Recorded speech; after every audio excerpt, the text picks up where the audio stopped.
तो कार्य के स्वरूप का नाश यानी कारण का नाश होने पर कार्य की एक क्षण भी स्थिति मानना युक्त नहीं है, उचित नहीं है। तस्मात् यानी कारण के नाश के पश्चात कार्य का एक क्षण भी अस्तित्व मानना अनुचित होने से, अयुक्त होने से। तस्मात् का अर्थ है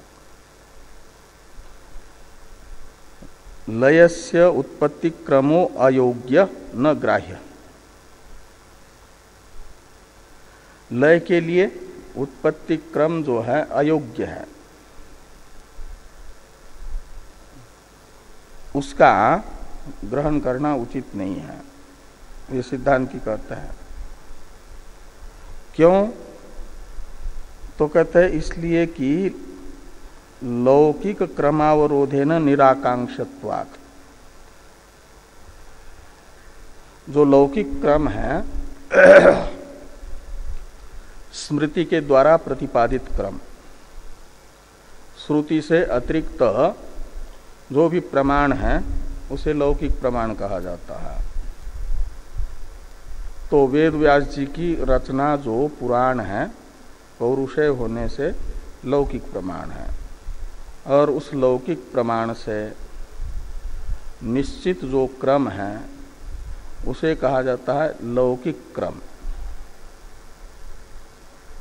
तो पृथ्वी अपसु विलीयते इत्यादि पुराण वचनों के द्वारा निर्धारित जो लय का क्रम है वह है लौकिक क्रम, और उसी से लय की जो क्रम विषयक आकांक्षा थी वह शांत हो गई, लय निराकांक्ष हो गया,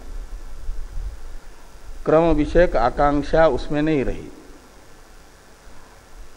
तो जो क्रम विषयक आकांक्षा से रहित है वह अयोग्य, अपने अयोग्य उत्पत्ति क्रम को क्यों स्वीकारेगा? नहीं स्वीकारेगा। ये हेतु बताया कि तस्मात् अयोग्य उत्पत्ति क्रमो लयस्य न ग्राह्य। क्यों? तो लयस्य को इधर भी ले आइए कि लयस्य निराकांक्षत्वात्। तो लय निराकांक्ष कैसे हुआ? क्रम विषयक आकांक्षा लय की कैसे शांत हुई? तो लौकिक क्रमावरोध है ना, लौकिक जो स्मृति के द्वारा प्रतिपादित क्रम है उसी से लय की आकांक्षा शांत हो गई। इसलिए लय अपने अननुरूप, अपने अयोग्य उत्पत्ति क्रम को अंगीकार नहीं करेगा। इति सिद्धांतेति, इसी अभिप्राय से इस अधिकरण के सिद्धांत को बताया जा रहा है ततो ब्रूमः। इससे अब ये हुआ मूल सूत्र का अवतरण भाष्य ततो ब्रूमः। इसकी अवतरण टीका क्या नाम, अवतरण टीका हो गई। अब सूत्र को देखिए कि विपर्येण तु क्रमो अतः उपपद्यते च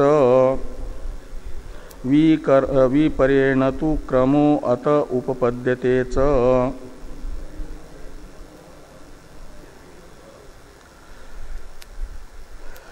तो तू शब्द एक प्रकार से है पूर्व पक्ष का व्यावर्तक, और अतः शब्द है सर्वनाम, वह प्रकृत क्रम का परामर्शक है। प्रकृत क्रम है उत्पत्ति क्रम, पूर्व अधिकरणों के द्वारा निरूपित क्रम को कहा जाएगा प्रकृत क्रम। पूर्व अधिकरणों से भूतों की उत्पत्ति के क्रम का निर्धारण हुआ, निरूपण हुआ, इसलिए वह है प्रकृत क्रम। और सर्वनाम स्वभावतः प्रकृत अर्थ के परामर्शक होते हैं, तो अतः यह सर्वनाम पूर्व अधिकरणों से निरूपित उत्पत्ति क्रम का परामर्शक रहेगा। तो अतः विपर्येण का अर्थ निकलेगा उत्पत्ति क्रमात् विपर्येण। भूतानाम लयो भवति, ऐसा इतना अध्ययन करना। भूतानाम तो आएगा ही प्रकरण से कि भूतों का लय उत्पत्ति क्रम से विपरीत क्रम से होगा। उत्पत्ति का जो क्रम है उससे विपरीत क्रम से भूत विलीन होंगे। आकाश आदि क्रम से उत्पन्न हुए हैं तो पृथ्वी आदि क्रम से लीन होंगे। ये होगा अतः विपर्येण लयो भवति, इसका अर्थ। और कहते हैं विपरीत क्रम से भूतों का लय युक्ति युक्त भी है। उपपद्यते च से बता, युक्ति भी यही बताती है कि कारण के रहते हुए कार्य का विलय, नाश। कारण का नाश होने पर कार्य का अस्तित्व कारण के नाश के बाद में मिटने के लिए युक्ति से सिद्ध नहीं होता। मिट्टी का नाश होने से पहले ही घड़े का नाश युक्ति युक्त है, उपपद्यते, युक्ति से सिद्ध होता है। तो उपपद्यते च से ये युक्ति को भी बताया।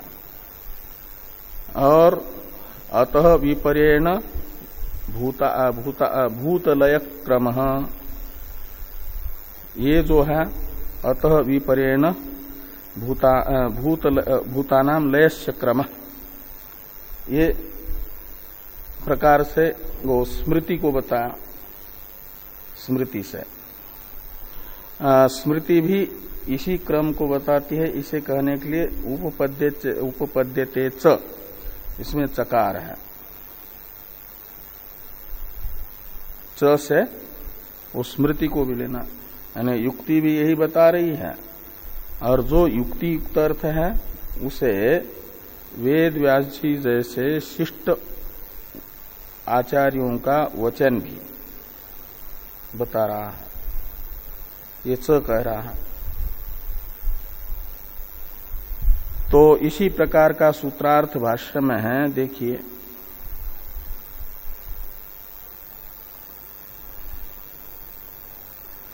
विपर्येण तु प्रलय क्रमो अतः उत्पत्ति क्रमात् भवितुम अर्हति।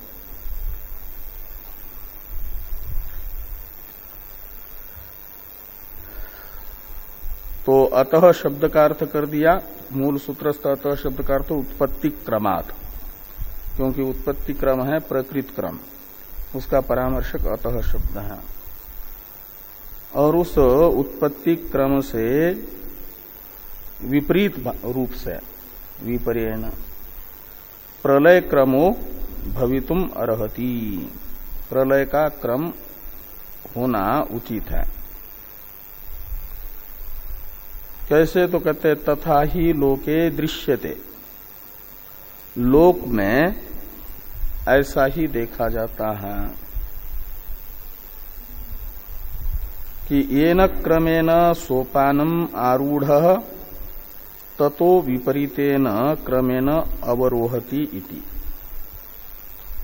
कोई टेरेस पर चढ़ा है सीढ़ी से, तो जिस क्रम से चढ़ता है, पहले तो जमीन से लगी हुई जो सीढ़ी है उस पर, फिर उसको छोड़ करके उससे ऊपर ऊपर ऊपर जाता है, और उतरता है तो जिस क्रम से सीढ़ी पर चढ़ा था उसी क्रम से नहीं उतरता, उससे विपरीत क्रम से। सबसे अंत में जिस सीढ़ी पर चढ़ा था उस सीढ़ी पर पहले उतरता है, उस सीढ़ी को पहले पार करता है। और सबसे पहले जिस सीढ़ी को चढ़ा था उसको सबसे अंत में पार करता है। तो आरोह क्रम से अवरोह क्रम उल्टा होता है, विपरीत होता है। ये लोक में देखा जा रहा है।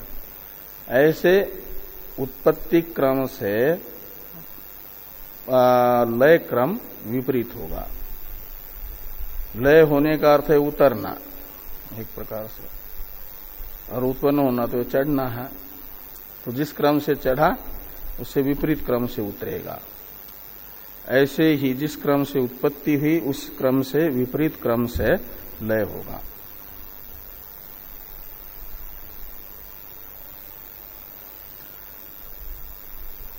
और आगे कहते हैं कि अपीच दृश्यते मृदो जातम घट शरावादि अपि घट शरावादि अप्ये काले मृद भावम अप्येति अभ्यस्य जातम हिमकर्कादि अभावम अप्येति। कहते लोक में ये देखा जाता है कि कार्य का कारण में लय होता है। कार्य विलीन होता है तो कारण भाव को प्राप्त होता है, ऐसा लोक में देखा जाता है। जैसे मिट्टी से उत्पन्न हुए घट शराबादि जब लीन होते हैं तो अपना जो कारण है मिट्टी तद्भावापन्न होते हैं। घट फूटता है तो मिट्टी अवशिष्ट रहती है, और बर्फ पिघल जाती है तो जल अवशिष्ट रहता है। ओले गिरते हैं और वो पिघल जाते हैं तो पानी भाव को प्राप्त हो जाता है, जल भाव को प्राप्त हो जाता है। का मतलब जो जिससे निष्पन्न हुआ विलीन होने के बाद तद्भावापन्न होता है, ये देखा गया लोक में। तो वेद में भी लोक में जो देखा जा रहा है उससे विपरीत अर्थ नहीं बताया जाएगा। तो लोक में देखा जा रहा है कारण नष्ट होता है तो कार्य रूप से अवस्थित होता है, कार्य नष्ट होता है तो कारण रूप से अवस्थित होता है। कारण की विलय अवस्था है, कार्य की विलय अवस्था है कारण रूप से अवस्थान, ये कार्य की विलय अवस्था है। तो भूत भी विलीन होंगे तो अपने अपने कारण रूप से अवस्थित होंगे, अपने अपने कारण के रूप में, कारण रूप में विलीन होंगे। इसको समझाने के लिए उदाहरण है कि अपिच दृश्यते मृदो जातम घट शरावादि अप्ये काले मृत भावम अप्येति। मृतिका का कार्य जो घट शरावादि है वह अप्ये काले यानी प्रलय काल में अपने कारण मृत भाव को प्राप्त करते हैं। आभ्यश्च जातम हिम कर्कादि, जल से निष्पन्न हुआ बर्फ और ओले आदि वह अभावम अप्येति, जल भाव को प्राप्त करता है। क्या मतलब कार्य विलय काल में कारण भावापन्न होता है, ये लोक में देखा गया। तो विलय काल में भूत भी विलीन होंगे तो अपने अपने कारण भावापन्न होंगे। अतश्च उपपद्यते एतत्, उपपद्यते का अर्थ कर रहे हैं कि अतश्च उपपद्यते एतत् यत् पृथ्वी अभ्यो जाता सती स्थिति काल व्यतिक्रांतौ अपो अपीयात् आपश्च तेजसो जाता सत्य तेजो अपीयु। तो कहते हैं अतः यानी लोक में घटादि कार्यों का लय काल में कारण भाव देखा जाने से, मृदादि कारण भावापन्न होता हुआ घटादि लौकिक कार्य को देखा गया। तो वैदिक कार्य जो पृथ्वी आदि भूत हैं वे भी जब लीन होंगे प्रलय काल में तो अपने कारण भावापन्न हो जाएंगे, ऐसा मानना उपपद्यते यानी युक्त है, युक्ति से सिद्ध है। तो पृथ्वी किससे उत्पन्न हुई है? तो अद्भ्य पृथ्वी, इस श्रुति ने कहा कि जल भावापन्न ब्रह्म से पृथ्वी उत्पन्न हुई है। पृथ्वी का कारण जल भावापन्न ब्रह्म है, इसलिए जल भावापन्न ब्रह्म की उपाधि जल के विद्यमानता में ही पृथ्वी का लय मानना उचित है, क्योंकि वही उसका कारण है, जल भावापन्न ब्रह्म। तो पृथ्वी जब लीन होगी उसके स्थिति काल का अतिक्रमण करेगी, स्थिति काल अतिक्रांतौ। तो पृथ्वी का स्थिति काल समाप्त होने पर जब तक रहना है तब तक रहें अपने कार्य रूप में, और कार्य रूप में अवस्थान का समय समाप्त हो जाए तो वह अपना जो कारण है जल भावापन्न ब्रह्म तद्भावापन्न हो जाएगी। जैसे घटादि को मृदादि भाव की प्राप्ति होती है प्रलय में, ऐसे जल को पृथ्वी को जल भाव की प्राप्ति मानना तो उचित है। और यही बात वेद व्यास जी ने कही पुराण में, पृथ्वी अपसु प्रलीयते, यानी अपसु सत्सु पृथ्वी प्रलीयते। तो पृथ्वी को जल भाव की प्राप्ति होती है, ये मानना उचित है, उपपद्यते। तो पृथ्वी अद्भ्यो जाता सती स्थिति काल अतिक्रांतौ अपह अपियात, यानी जल में विलीन हो जाए, ये उपपद्यते के साथ लगाना, ऐसा तो उचित है। और आपश्च तेजसो जाता सत्य, तेज से निष्पन्न हुआ जल वह अपने स्थिति काल का अतिक्रमण करने पर, उसका स्थिति काल समाप्त होने पर अपने कारण तेज भावापन्न ब्रह्म में विलीन हो जा, ये उचित है।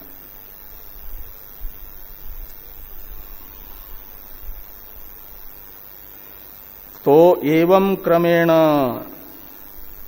सूक्ष्मं सूक्ष्मतरंच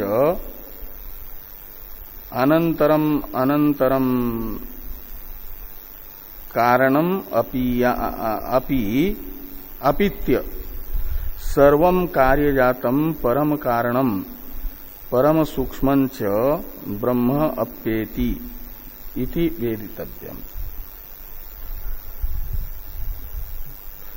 तो एवं क्रमेण का मतलब जो उत्तर कार्य है वह पहले विलीन होगा पूर्व कारण में। ये एवं क्रम लेना, जैसे सबसे उत्तर में भूतों में है पृथ्वी, वो जल के रहते हुए ही विलीन होगी, जल भावापन्न होगी। जल तेज भावापन्न होगा, तेज वायु भावापन्न होगा, वायु आकाश भावापन्न होगा, आकाश ब्रह्म भावापन्न होगा। तो ये कहते एवं क्रमेण सूक्ष्मम सूक्ष्मतरंच अनंतरम अनंतरम कारणम अपित्य सर्वं कार्यजातम परम कारणम परम सूक्ष्मंच ब्रह्म अप्येति। तो इसी क्रम से सूक्ष्म सूक्ष्मतर में, सूक्ष्मतर सूक्ष्मतम में, पूर्व कारण में उत्तर जो कार्य है वह विलीन होता जाएगा। ऐसे सर्वम कार्य जातम, जितना भी कार्य वर्ग है पृथ्वी से लेकर के आकाश पर्यंत भूतों में, परम कारणम परम सूक्ष्मंच ब्रह्म, परम कारण है ब्रह्म, तस्माद वाये तस्मादात्मन आकाश संभूत, इसमें जो पंचमी है वह पंचमी प्रकृति अर्थ में है, वो आत्मा शब्दित ब्रह्म में प्रकृतित्व बता रही है, विकारत्व नहीं बता रही है। वह किसी का विकार नहीं है, कारण ही है। और पृथ्वी आदि में तो कारणत्व भी है और कार्यत्व भी है। तो जिसमें कार्यत्व धर्म है वहां तक, तो आकाश पर्यंत कार्यत्व धर्म है, वह उत्तर उत्तर कार्य को अपने में विलीन करता हुआ स्वयं जो मात्र प्रकृति ही है, परम कारण का मतलब केवल कारण ही है, विकृति नहीं है। प्रकृति विकृति उभय रूप नहीं, केवल प्रकृति रूप है उसमें, और परम सूक्ष्म है, निरतिशय सूक्ष्मता कारण में मानी जाती है। अनु अनियान है ब्रह्म, उस ब्रह्म में सारा कार्य इस क्रम से विलीन होगा। सीधी पृथ्वी जाकर के ब्रह्म में विलीन हो ऐसा नहीं, परंपरा से कार्य मात्र का विलय परम कारण ब्रह्म में होगा। परम कारणम परम सूक्ष्मंच ब्रह्म अप्येति इति वेदितव्यम, ऐसा समझना चाहिए। नहीं स्वकारण व्यतिक्रमेण इत्यादि वाक्य की अवतरण टीका है, इसको देखिए। क्रमेण परंपरया सर्वकार्य लयाधारत्वं ब्रह्मणः किम इति आश्रियते, साक्षादेव तत्किम न स्यात् इत्यत आह नहीं स्वकारण क्रमेण इति, स्वकारण अतिक्रमेण इति। तो एक प्रश्न सिद्धांतियों के प्रति किया जा रहा है, उसका उत्तर नहीं स्वकारण व्यतिरेकण इत्यादि का अवतरण है, क्या नाम उत्तर मिलेगा इस प्रश्न का उस वाक्य से। प्रश्न है कि सिद्धांतियों ने कार्य का अपने कारण में, उसका अपने कारण में, ऐसे सूक्ष्म का सूक्ष्मतर में, सूक्ष्मतर का सूक्ष्मतम में लय मानते मानते परंपरा से सभी कार्यों का मूल कारण जो ब्रह्म है उसमें विलय माना। परंपराया कार्य मात्र के लय का आश्रय ब्रह्म है। ये सिद्धांत एक प्रकार से है यहाँ का। और इस सिद्धांत पर ये प्रश्न हो रहा है, इस सिद्धांत को सुनने के बाद, कि सभी कार्यों के लय का परंपराया आश्रयत्व आप ब्रह्म में क्यों मान रहे हो? साक्षात ही प्रलय आश्रयत्व ब्रह्म में मान लो। सभी कार्यों का, पृथ्वी के भी लय का आश्रय साक्षात ही ब्रह्म को मान लो। जैसे आकाश के लय का साक्षात आश्रय ब्रह्म है, ऐसे पृथ्वी जलादि का भी साक्षात लयाश्रय ब्रह्म है, ऐसा मान लो। परंपराया लयाश्रय तो क्यों मान रहे हो? ये प्रश्न है। यही प्रश्न लिखा इन शब्दों से कि क्रमेण परंपराया सर्वकार्य लयाधारत्वं ब्रह्मण किम इति आश्रियते। परंपरा से सर्व कार्य लयाधारत्व ब्रह्म में आप क्यों स्वीकार कर रहे हो? साक्षादेव तत् किम न स्यात्, तत् यानी लयाधारत्व, साक्षात ही क्यों नहीं होगा? ये प्रश्न होने पर इसका उत्तर देते हैं भाष्यकार भगवान कि न ही स्वकारण व्यतिक्रमेण कारण कारणे कार्याप्ययो न्याय। स्व शब्द से लीजिए कार्य को, स्व कारण व्यतिक्रमेण में स्व का अर्थ है कार्य। तो कार्य का जो कारण है, जैसे पृथ्वी, ये कार्य है, और उसका कारण है जल। तो स्व कार्य हुआ पृथ्वी, स्व कारण हुआ पृथ्वी का कारण वो जल, और उसका व्यतिक्रमण करके, व्यतिक्रम करके मतलब उसे छोड़ करके सीधे पृथ्वी जो है कारण का भी जो कारण है, पृथ्वी का कारण जल, जल का कारण वायु, तेज, तेज का कारण आकाश, और आकाश का कारण ब्रह्म, और वहां जाकर के लीन हो जाए।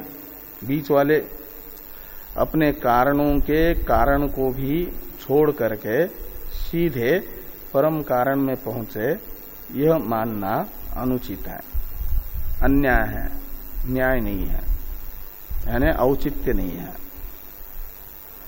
तो स्व कारण व्यतिक्रमेण, तो कार्य अपने कारण का अतिक्रमण करके कारण के कारण में उसका लय हो, अपव्यय हो, यह न न्याय, उचित नहीं है, युक्तियुक्त नहीं है। ये उत्तर दिया। इसी के कारण ब्रह्म में सभी कार्यों का परंपराया लयाश्रयत्व माना, साक्षात लयाधारत्व ब्रह्म में नहीं है। ये उत्तर दिया। और इसमें हेतु बता रहे हैं। मूल में तो हेतु नहीं बताया, टीका में टीकाकार बताते हैं। यानी ये युक्ति यही बताती है, यदि साक्षात मूल कारण में ही अंतिम कार्य का भी विलय हो जाए तो बीच वाला कारण नहीं दिखना चाहिए।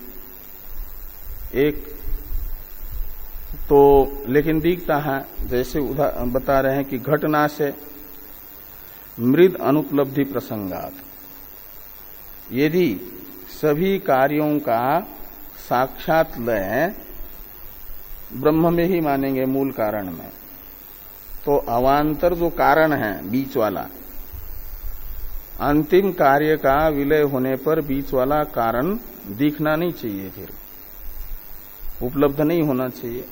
लेकिन बीच वाले कारण की भी उपलब्धि होती है।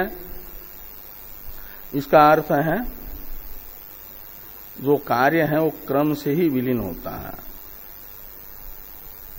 और अपने अपने साक्षात कारण में कार्य का विलय होता है। ब्रह्म साक्षात कारण नहीं है, परंपरा कारण है पृथ्वी का, और पृथ्वी का साक्षात कारण जो जल भावापन्न ब्रह्म है, उसमें यानी ब्रह्म की जल रूपी उपाधि की विद्यमानता में पृथ्वी का लय होगा।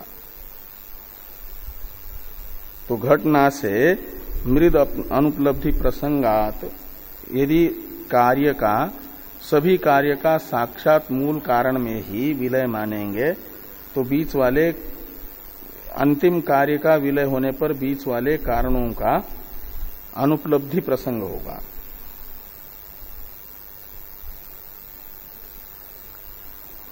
अब भाष्य में है सूत्रस्थ च शब्द के द्वारा सूचित जो स्मृति है उस स्मृति को बता रहे हैं। उपपद्यते की व्याख्या हो गई। च शब्द के द्वारा सूचित जो स्मृति प्रमाण उसको ला रहे हैं कि स्मृतो अपि उत्पत्ति क्रम विपर्येण एव अप्यय क्रम तत्र तत्र दर्शितः।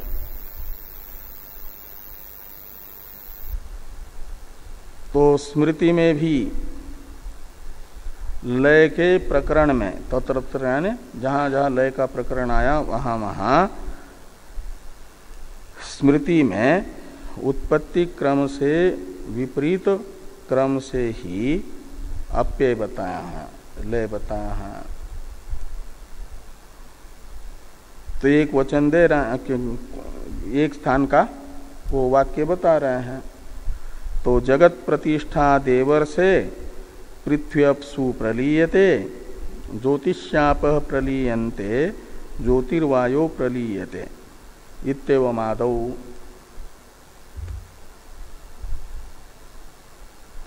तो हे देवर से नारद जी को समझा रहे हैं कि जगत की प्रतिष्ठा का पहले वर्णन हुआ, ये जगत की प्रतिष्ठा है। अब प्रलय को बताया जा रहा है कि जगत क्या पृथ्वी अपसु प्रलीयते, पृथ्वी जल में विलीन होती है, यानी पृथ्वी का लयाधार जल है, साक्षात ब्रह्म नहीं, जल उपाधिक ब्रह्म। और ज्योतिषी आपह प्रलीयन्ते, ज्योति है तेज, तो तेज उपाधिक ब्रह्म में जल रूपी कार्य का विलय। और ज्योतिर्वायो प्रलीयते, वायु उपाधिक ब्रह्म में तेज रूपी कार्य का विलय। और आगे आता है वाक्य शेष बताते हैं टीकाकार कि वायुश्च लीयते योमनि तच्चा व्यक्ते प्रलीयते। और योम में यानी आकाश उपाधिक ब्रह्म में वायु का लय, और तत् यानी वह योम रूपी कार्य अव्यक्त में यानी अव्यक्त उपाधिक ब्रह्म में, अव्यक्त है प्रकृति अव्याकृत, और उस अव्याकृत उपाधिक ब्रह्म में आकाश का विलय। और अव्याकृत अनादि है, वह कार्य नहीं है, इसलिए उसका लय तो प्राकृत प्रलय के समय नहीं होता, वो तो बना रहता है। अविद्या तो बनी रहेगी, वो कब तक बनी रहती है, वो अनादि अनंत बताया भाष्यकार, भाष्य में भाष्यकार भगवान ने उसे। अनंत है का अर्थ बिना ज्ञान के निवृत्त नहीं होती। अहम ब्रह्मास्मि ऐसा साक्षात्कार होगा तभी अव्यक्त का बाद होगा, निवृत्ति होगी। साक्षात्कार से पहले वह निवृत्त नहीं होती, प्रलय काल में भी। ऐसे तो असंख्य प्रलय, असंख्य उत्पत्तियां स्थितियां हुई और असंख्य प्रलय हुए, लेकिन वह अव्यक्त बना ही है और तब तक बना ही रहता है जब तक अहम ब्रह्मास्मि ये साक्षात्कार नहीं होता। अहम ब्रह्मास्मि साक्षात्कार होने पर वो आत्यंतिक प्रलय होता है, वह अव्यक्त रूपी जो मूल कारण है अध्यास का परिणामी उपादान कारण, वह निवृत्त हुआ तो कारण नाशे कार्य नाश वहां होता है। ज्ञान से होने वाला जो आत्यंतिक प्रलय उसमें, और ये प्राकृत प्रलय में वे स्थिति रहती है।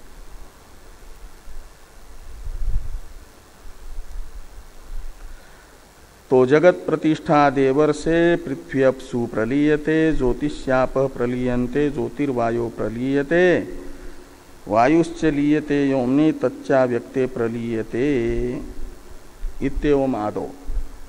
यानी इत्यादि स्मृति में वो उत्पत्ति क्रम से विपरीत क्रम लय का बताया है। इत्येवम आदो में जो आदि शब्द है, इस आदि शब्द से ग्राह्य क्या है? ये वाक्य से आदि शब्द से ग्राह्य था। वायुश्च लीयते योमनि तच्चा व्यक्ते प्रलीयते इति स्मृति शेष आदि पदार्थ।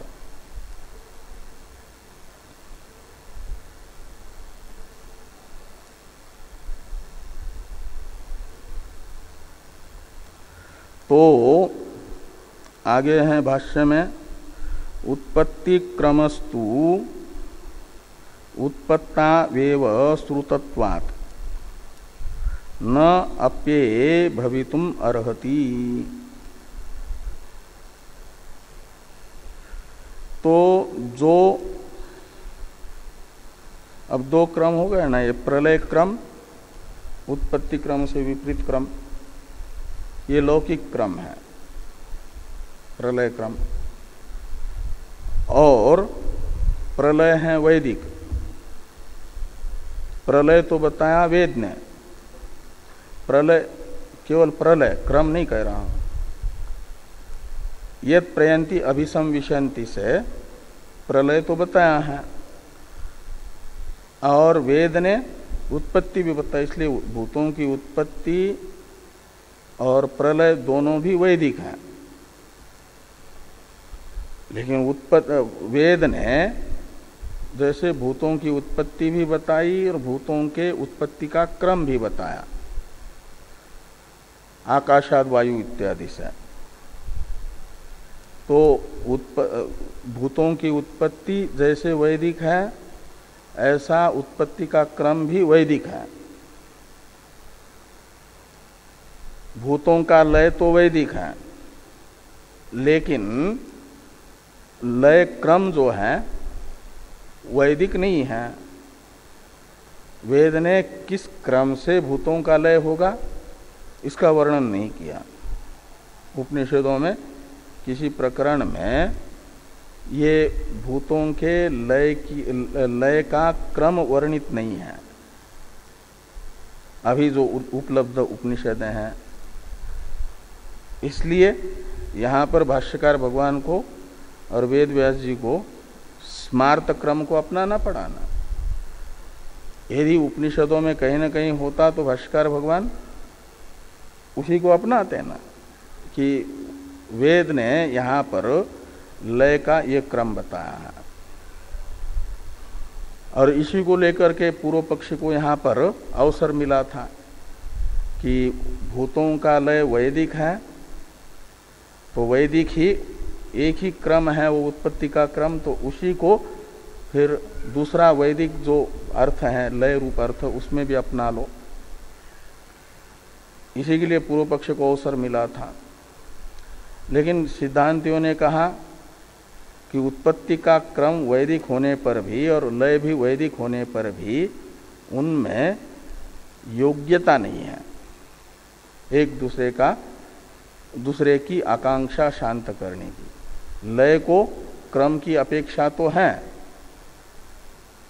और उस लय के क्रम की अपेक्षा करने की योग्यता यदि वैदिक क्रम में होती, उत्पत्ति क्रम में, तो जरूर वही क्रम अपनाया जाता। लेकिन वैदिक प्रलय की क्रम विषयक आकांक्षा को शांत करने की अर्हता, योग्यता वैदिक उत्पत्ति क्रम में नहीं है। ये यहाँ पर बताते हैं कि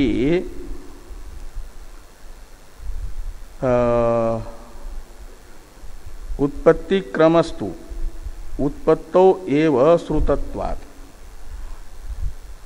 इसलिए श्रुतत्वात् विशेषण दिया ना कि जो वैदिक उत्पत्ति श्रुति के द्वारा प्रतिपादित है उसे श्रुत कहते हैं।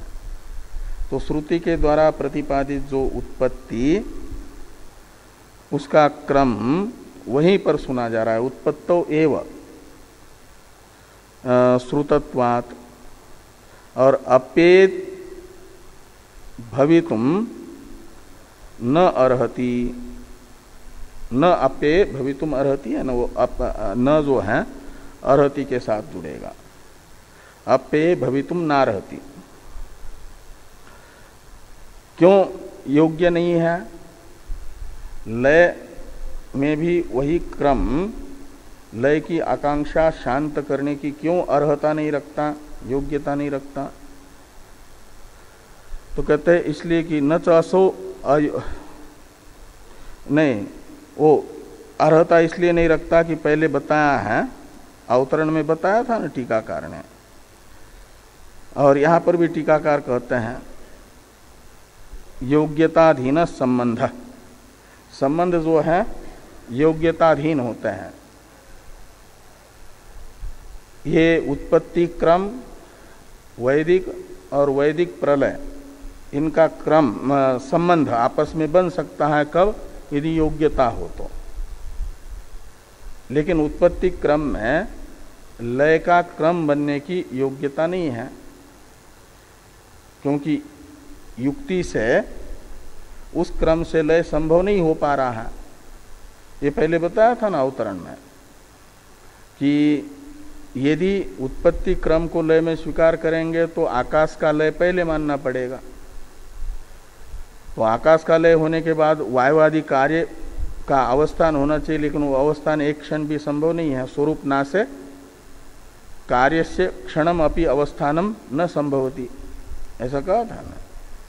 तो इसलिए योग्यता नहीं है। वैदिक उत्पत्ति क्रम में लय की अर्हता नहीं है और योग्यताधीन ही संबंध बनते हैं। तो आगे हैं ये, इसलिए लिखते हैं योग्यताधीन, टीका में योग्यताधीन संबंध, योग्यता के अधीन संबंध हुआ करता है। इस न्याय के आधार पर अयोग्य जो क्रम है उसका बाद हो जाएगा। अयोग्य क्रम कौन है? उत्पत्ति क्रम, जो वैदिक होने पर भी अयोग्य होने से लौकिक जो प्रलय क्रम है, उस लौकिक प्रलय क्रम से वैदिक क्रम का बाद हो जाएगा, वो योग्यता के कारण। तो न च असौ अयोग्यत्वात् अपि अयोग्यत्वात् अप्येन आकांक्षते, ये कहते हैं। तो असौ यानी उत्पत्ति क्रम, प्रलय के लिए अयोग्य होने से अयोग्य प्रलय उत्पत्ति क्रम को अप्यय के द्वारा आकांक्षित नहीं किया जाएगा। यानी प्रलय को अपने अयोग्य वैदिक उत्पत्ति क्रम की आकांक्षा नहीं रहेगी। नहीं कार्ये ध्रियमाने कारणस्य अप्ययो युक्तः, कारणाप्यये कार्यस्य अवस्थान अनुपपत्ते। कहते हैं कार्य के रहते हुए, कार्य ध्रियमाने का अर्थ है कार्य के रहते हुए, कारणस्य अप्ययो नहीं युक्त, न को युक्त के साथ जोड़ दो, उचित नहीं है, युक्ति से सिद्ध नहीं होता। कार्य विद्यमान हो और कारण लीन हुआ हो, ये युक्ति युक्त नहीं है। कारण अप्यये कार्यस्य अवस्थान अनुपपत्ते, यदि कारण लीन हो जाए तो कार्य का रहना बन नहीं पाएगा। कार्याप्यये तु कारणस्य अवस्थानम युक्तम, कार्य के लीन होने पर भी कारण तो रहता है। मृदादिषु एवं दृष्टत्वात्, मृदादि के नष्ट होने पर घटादि का अवस्थान नहीं दिखता, लेकिन घटादि के नष्ट होने पर भी मृदादि का अस्तित्व देखने को मिलता है। इसलिए कारण के नाश के बाद कार्य का अवस्थान नहीं होगा और कार्य को ही पहले विलीन करना पड़ेगा। और कार्य को पहले विलीन करते हैं तो उत्पत्ति का क्रम योग्य नहीं है। यहाँ पर उत्पत्ति क्रम बता रहा है पहले कारण का नाश, इसलिए पहले हो जाएगा कार्य का नाश और वो स्मृति के द्वारा प्रतिपादित क्रम से होता है। इसलिए यहाँ पर स्मार्त क्रम को अपना करके प्रलय में स्रोत क्रम का अयोग्य होने के कारण बाद हुआ। ओम पूर्णमदः पूर्णमिदं